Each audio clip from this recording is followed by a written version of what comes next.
Assalamualaikum dan hai murid-murid, bersama dengan Cikgu Hadi lagi untuk Sains tahun 4, Unit 1 Kemahiran Saintifik, Kemahiran Proses Sains yang ketiga ataupun video yang ketiga berkaitan dengan mengawal pemboleh ubah.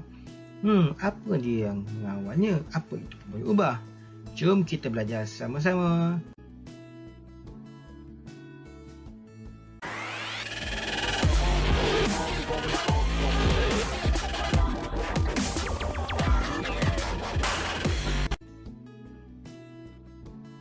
Objektif pembelajaran 1.1.10 mengawal pemboleh ubah dengan menentukan pemboleh ubah bergerak balas dan dimalahkan setelah pemboleh ubah dimanipulasi ditentukan dalam sesuatu penyiasatan.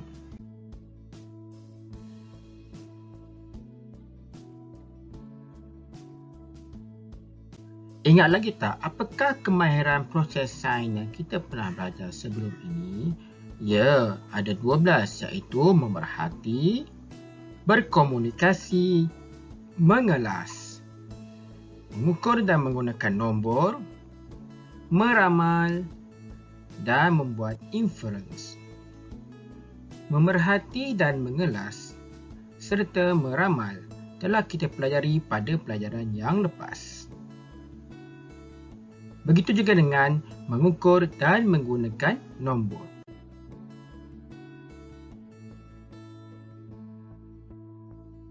Lagi proses sains ialah menggunakan perhubungan ruang dan masa, mentafsir data, mendefinisi secara operasi, mengawal pemboleh ubah, membuat hipotesis dan mengeksperimen.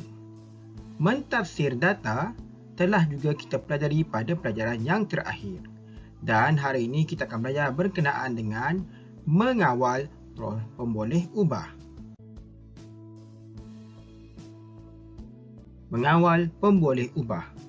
Pemboleh ubah ialah sesuatu yang berubah dalam satu penyiasatan dan mengenal pasti pemboleh ubah dimanipulasi, pemboleh ubah bergerak balas dan pemboleh ubah yang dimalarkan.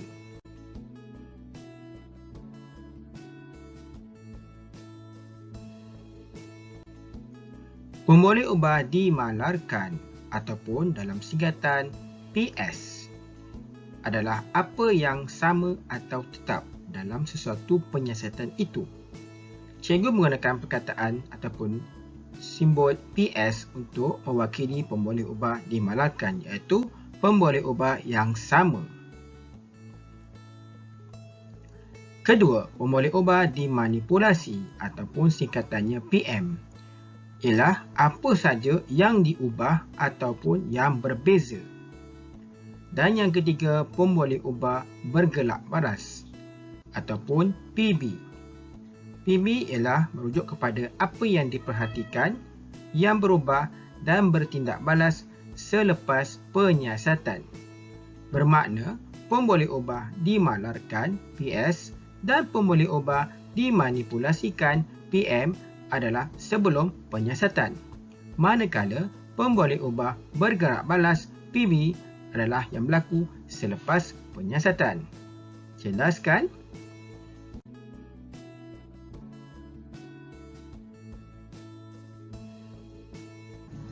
Mari kita lihat contoh yang ada dalam buku teks murid-murid.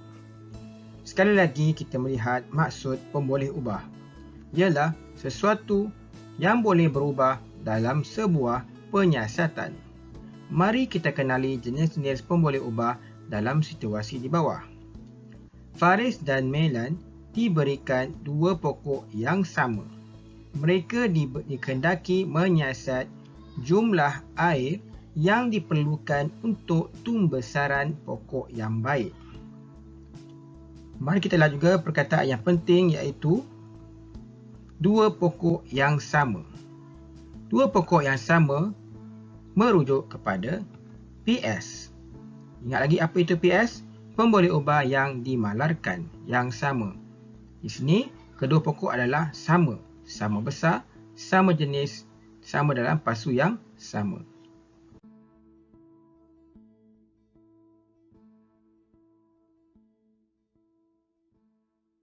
Faris meletakkan pokoknya di tepi tingkap.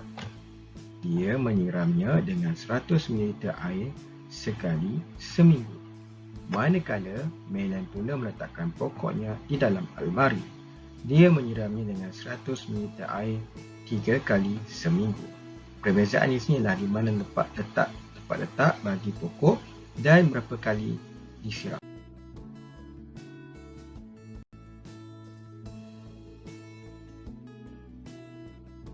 Selepas sebulan, didapati saiz pokok Faris lebih besar. Jadi tumbuh serang pokok ini lebih baik apabila disiram sekali seminggu. Saya fikir penyiasatan kita ini tidak adil. Bukankah pokok saya tidak mendapat cahaya matahari? Terdapat ketidakadilan dalam penyiasatan ini.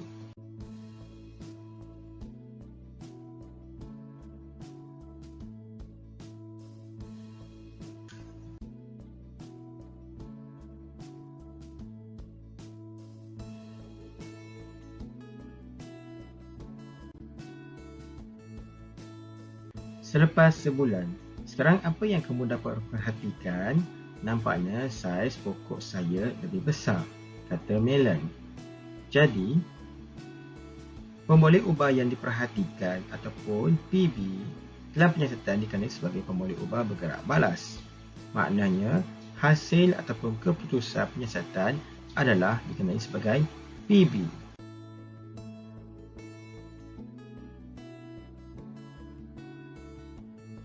Lihat contoh soalan di sini.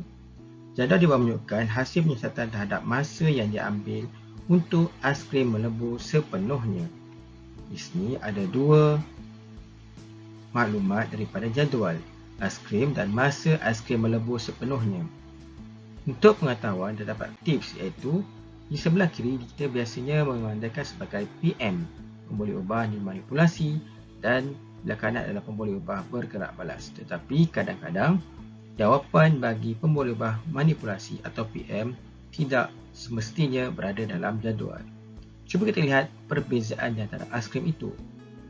Ya, saiznya yang berbeza, satu besar dan satu yang kecil. Jadi, PM-nya adalah saiz aiskrim, manakala PB adalah masa aiskrim melebur sepenuhnya. Oleh itu, jawapan bagi A, pemboleh ubah dimanipulasi adalah saiz aiskrim dan pemboleh ubah bergerak balas adalah masa aiskrim melebur sepenuhnya. Manakala bagi pemboleh ubah dimalarkan, yang tidak berubah di sini adalah suhu persekitaran.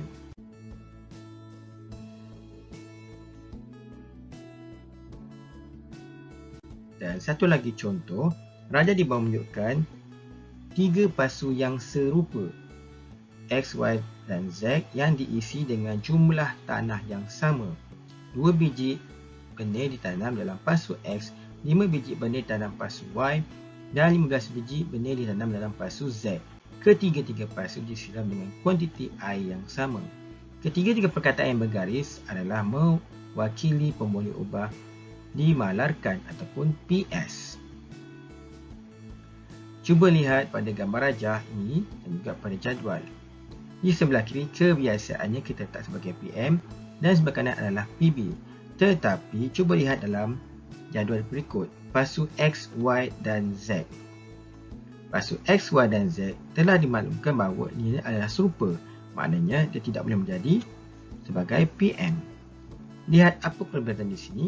Ya, perbezaannya adalah 2 biji benih, 5 biji benih dan 15 benih. Maka itu adalah PM kita di dalam pernyataan. Ataupun murid-murid boleh melihat dalam gambar rajah X, Y dan Z. Lihat dalam ni ada perbezaannya adalah bilangan biji benih, bukannya bilangan pasu ataupun saiz pasu. Oleh itu, ketika maklumat dalam pernyataan ini, pemboleh ubah dimanipulasi ialah biji benih, bilangan biji benih. Dan pemboleh ubah bergerak balas seperti yang dalam jadual adalah bilangan daun. Selepas penyiasatan, sebaiknya letak perkataan selepas penyiasatan bagi bergerak balas. Dan pemboleh ubah yang dimalarkan yang tidak berubah ada 3. Yang pertama kita telah jumpa dari awal tadi, iaitu saiz pasu, jumlah tanah dan kuantiti air. Cikgu harap kamu faham tentang konsep pemboleh ubah bergerak balas, pemboleh ubah dimanipulasi dan pemboleh ubah dimalarkan.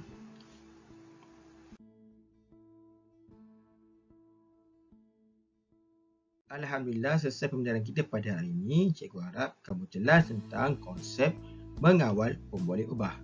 Harapannya, kamu boleh belajar dan memanfaatkan ilmu yang telah diajar hari ini.